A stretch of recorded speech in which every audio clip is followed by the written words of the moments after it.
حدیث پاک میں آتا ہے جنتی اتنے خوش ہوں گے اگر موت کو موت نہ آئی ہوتی تو یہ خوشی سے مر جاتے، اور جہنمی اتنے مایوس اور دکھی ہوں گے اگر موت کو موت نہ آئی ہوتی تو یہ دکھ سے مر جاتے۔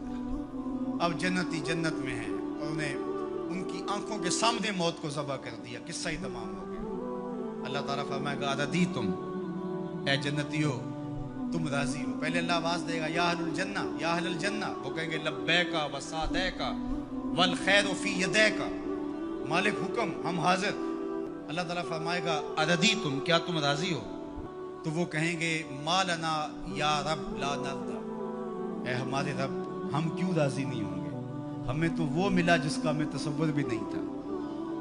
حضور نے فرمایا کہ میں، بخاری کی روایت ہے، میں اس آخری شخص کو جانتا ہوں، اس آخری شخص کو جانتا ہوں جو جہنم کے رگڑے سہ کے آخر میں جہنم سے نکلے گا اور سب سے آخر میں جنت میں جائے گا۔ فرمایا، اور ایک روایت مسند فردوس دہلوی میں اس کا نام بھی بتایا، تو کہا کہ میں اس آخری شخص کو جانتا ہوں، بخاری کی روایت ہے۔ تو وہ جنت میں جانے کے لیے جہنم سے کوئلے کی طرح سیاہ ہوا ہوگا، جب نکلے گا تو اللہ تعالیٰ اسے کہے گا بتا کیا چاہیے، تو وہ کہے گا کہ مالک مجھے یہ دے دے یہ دے دے یہ دے دے۔ اللہ کہے گا لکا ما تمنیت، جو تیری آرزو جا تجھے دے دیا، اب جنت میں چلا جا۔ تو وہ خیال کرے گا جنت میں تو کوئی 1 انچ بھی نہیں بچی ہوگی، اتنے لوگ جنت میں چلے گئے ہیں۔ تو وہ کہے گا مالک میرے لیے وہاں کتنی جگہ ہے؟ تو آواز آئے گی تیرے لیے جنت میں اس دنیا سے 10 گنا جگہ ہے۔ کتنی؟ یہاں تو 1 کنال کا گھر، 2 کنال کا بنگلہ، 6 کنال کی کوٹھی بنانے کے لیے آدھی زندگی لگ جاتی ہے، اور یہ سب سے پھاڑا سمجھتے ہیں نا، جو سب سے آخر میں جنت میں جائے گا، یہ اس کی جاگیروں کا میں آپ کو بخاری کی حدیث کے حوالے سے بتا رہا ہوں۔ اللہ فرمائے گا جا جنت میں، تیرے لیے دنیا سے 10 گنا ہے، 7 بر اعظموں پہ پھیلا ہوا جہاں، اس کو 10 سے ضرب دے۔ یہ کس کو ملے گی؟ جو سب سے آخر میں جنت میں جائے گا۔ اور وہ کہے گا اتسخر بی وانت الملک، میرے رب تو رب ہو کہ مجھ سے مذاق کر رہا ہے؟ اس کو گمان ہی نہیں ہوگا کہ اتنا مجھے مل جائے گا۔ وہ تو سوچے گا 2 مرلے کا جھونپڑا بھی جنت کے کسی کونے میں مل جائے تو غنیمت ہے۔ اسے کہا جائے گا دنیا سے 10 گنا جگہ تیرے لیے جنت میں تیرے نام ہوئی۔ تو وہ کہے گا اتسخر بی وانت الملک، میرے رب تو رب ہو کہ مجھ سے مذاق کر رہا ہے؟ تو اللہ فرمائے گا مذاق نہیں، یہ حقیقت ہے۔ اور یہ بات سن کر کے، یہ حدیث بیان کرتے ہوئے میرے حضور اتنا مسکرائے کہ صحابہ کو حضور کی داڑھیں نظر آ گئی، کہ اس کو لگے گا ہی نہیں کہ مجھے اتنی جگہ دی گئی ہے۔ یار جو پھاڑا ہوگا، سب سے آخر میں جنت میں جائے گا، اس کو تو اتنی جگہ ملے گی، تو بلال حبشی کی جاگیروں کا عالم کیا ہوگا، عثمان و علی کی جاگیروں کا عالم کیا ہوگا، ابو بکر و عمر کی جاگیروں کا عالم کیا ہوگا، اور جنت کے وارث حسن اور حسین کی جاگیروں کا عالم کیا ہوگا۔ یہ تو سب سے آخر میں جانے والے کی جاگیر ہے۔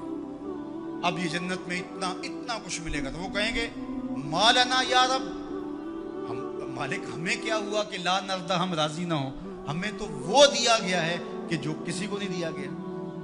تو اللہ فرمائے گا میں تمہیں اس سے بھی بہتر کچھ دیتا ہوں، میں اور تمہیں تمہاری جھولی میں کچھ ڈالنے والا ہوں۔ تو یہ کہیں گے مالک کو کثر تو نہیں رہے گی، ہم اگر یاد بھی کریں تو کوئی شے نہیں یاد آتی جو ہمیں ملی نہ ہو، جو آرزو تھی وہ ساری کی ساری پوری ہو گئی۔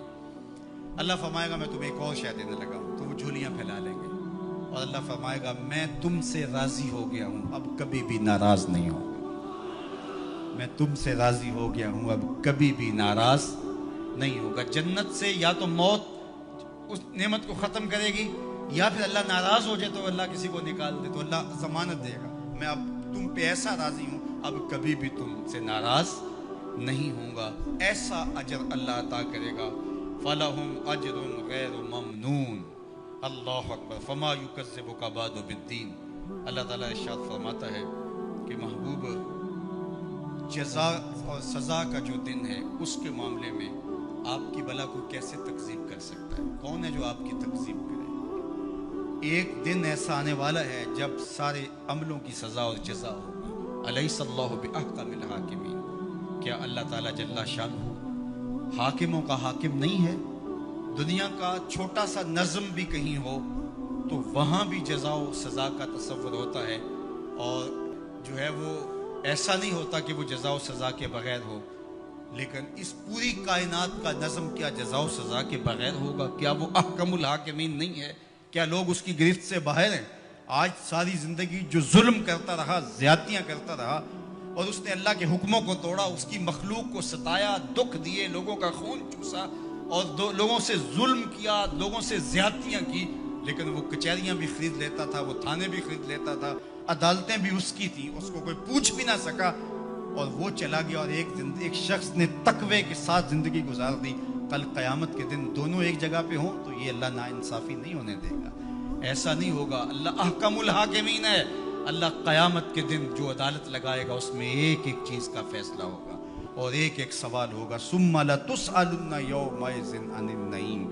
تو آئیے آج کس مختصر زندگی کو اللہ کے نام لگاتے، آج موقع ہے، کل نہیں ہوگا۔ اج ساہ بھی نے کھلے راہ بھی نے، انج ٹوک نوکھڑے ٹوکدے نہیں، ٹر پویں تے پینڈے مک جاندے، کار بیٹھے ہیں فاصلے مکنے نہیں۔ آج موقع ہے، آج اس کی رحمت آوازیں دے رہی ہے، اور مہینہ ہے رمضان المبارک کا، اور جمعۃ المبارک کی گھڑیاں ہیں۔ ابھی سچے دل سے اس کی طرف رجوع کر لیں، یہ لمحے دوبارہ نصیب نہ جانے ہوں کہ نہ ہوں، تو قبل اس سے کہ وہ وقت آئے کوئی حجت باقی نہ رہے، پھر ہاتھ ملتے رہ جائیں۔ آج موقع ہے، آج توبہ کا دروازہ بند نہیں ہوا، رحمتوں کے دروازے کھلے ہوئے ہیں، اس کی رحمتیں آوازیں دے رہی ہیں، میرے بندے آ جاؤ۔ میں یہ نہیں دیکھوں گا کہ تم آئے کب ہو اور کتنے پاپ لیے آئے ہو، میں یہ دیکھوں گا آئے تو میری چوکھٹ پہ ہو۔ تمہارے نہ صرف گناہ معاف کروں گا بلکہ گناہوں کو بدل کے نیکیوں میں تبدیل کر دوں گا، تم آؤ تو صحیح میری چوکھٹ پہ۔ ایک فقیر تھا، وہ بازار میں کھڑا رو رہا تھا، تو کسی نے رک کے کہا، بابا کیا ماجرا ہے، کیوں رو رہے ہو؟ کسی نے مارا ہے؟ کہا نہیں، کوئی ایسا ماجرا نہیں، تو پھر کیوں رو رہے ہو؟ کہا لوگوں کے رویے نے مجھے رلا دیا۔ کیا مطلب؟ کہا بازار سے گزر رہا تھا، دنیا میں کھوئے ہوئے لوگوں کو دیکھا، دل میں ترس جاگا، تو میرا خیال آیا ان بندوں کی اور رب کی صلح نہ کروا دوں۔ تو کہا پھر کیا ہوا؟ کہا میں نے اس سے بات کی، آواز آئی، لے آ میری چوکھٹ پہ، ایک آنسو سے سارے گناہ دھو ڈالوں گا۔ میں بڑا خوش ہوا، میں نے ان سے بات کی، یہ الٹا میرا مذاق اڑانے لگے، جا بابا کام کر، تجھے کیا پتا دنیا داری کیا ہوتی ہے۔ تو وہ تو معاف کرنے پہ آمادہ تھا، یہی اس کی دہلیز پہ نہیں جا رہے، تو مجھے اس پہ افسوس ہوا۔ تو وہ تو معاف کر رہا تھا لیکن یہی نہیں مانے۔ خیر اگلے دن وہی فقیر قبرستان میں کھڑا رو رہا تھا، اور وہی شخص دوبارہ گزرا، تو پھر رو گیا، کہا بابا بازاروں میں بھی روتا ہے، قبرستانوں میں بھی روتا ہے، آج کیا ماجرا ہے؟ کہا کہانی کل والی ہے۔ کہا کیا مطلب؟ کہا کل ان کو دنیا میں کھوئے ہوئے دیکھا، میرے دل میں خیال آیا ان بندوں کی اور رب کی صلح کروا دوں، وہ تو مان گیا، وہ بندے ہی نہیں مانے، مایوس ہو گیا، تو آج ادھر آ گیا، اور آج خیال یہ ہوا ان قبرستان والوں اور رب کی صلح کروا دوں۔ تو بڑے تجسس سے پوچھا آج کیا بنا؟ کہا آج یہ مان گئے وہ نہیں مانتا، آج یہ مانتے ہیں وہ نہیں مانتا۔ تو صاحب آج وہ مان رہا ہے، کہیں ایسا نہ ہو کہ پھر ہم مان جائیں اور وہ نہ مانیں۔